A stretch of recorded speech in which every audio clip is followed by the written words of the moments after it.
Well, like a salmon swimming back to its place of birth each year to lay eggs, so too does Rhett McGibbon return here every Tuesday for Warm, Hot, and Fuego.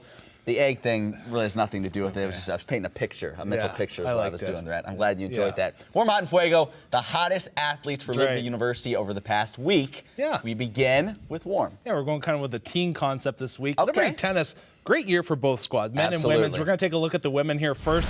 The season didn't end the way they wanted to, but they had a really solid year. We take a look at kind of what went on this season. Kaval and Yang named to the Big South All-Conference Double Squad. Yang also a Co-Scholar of the Year. Along with that, they had their most ever victories with 19. Looking forward, they only lose 2 seniors, so this team's set up for the future. You know, you've got Kaval coming back, a junior, Chris, the sophomore, Groenveld, a junior. Then you go on to the men, and what a strong year for them. Everybody starting off in the preseason poll said, hey, this group is going to be fifth. They came out as second. They had a really solid season. Their head coach, Johnson, coach of the year, good for them. Yeah, they did a great job. Again, only one team's truly happy at the end of the season, right? The team that wins it all. But great seasons nonetheless for those 2 programs. Moving on now to Hot. Hot, we're going to go to women's lacrosse. They're cooking with some acetylene right now. Hottest gas there is. I did not know that. Yes, I was a little bit of a chemistry guy.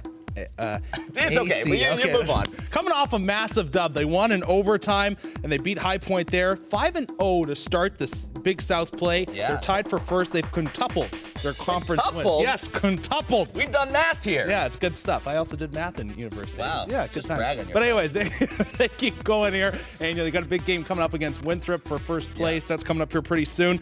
6 ladies in the 20 goal club so far this season. Last year they only had 4. They haven't even played a complete season yet. So the women, I'm very impressed. If Kelly Mangle does not get Big South Coach of the Year, it's rigged like the NHL draft. I'm telling you, it's bad. That is certainly a program on the rise. We'll talk more about them in the coming days. And finally, what we've all been waiting for, in Fuego. In Fuego, women's softball, man, them girls swinging them bats right now. I gotta love it. They had a huge series against Coastal. They took 2 out of 3. Beat Coastal. Yeah.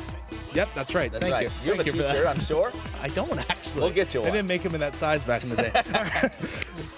In those 2 games, some key players, Madison Kachi, 2 hits and massive 4 RBIs in that one. She helped the Flames regain the lead in that second game. Then in the third game, just a phenomenal one. Cassie Gingrich, she was huge with the squeeze bunt, brought home Mickey Loveridge with the white boxing glove on and all, you know, and I think it was Gingrich's birthday, which is kind of a cool story. Flames right in the thick of the Big South. They're 4th, they're only behind Presbyterian, that's in 3rd. They played 6 more games than Presbyterian, so they have the chance to kind of jump into 3rd, which after last season, who would have thought? Absolutely, they're peaking at the right time. That's right. For postseason play. Rhett, thank you for dropping a little knowledge on us today, as always.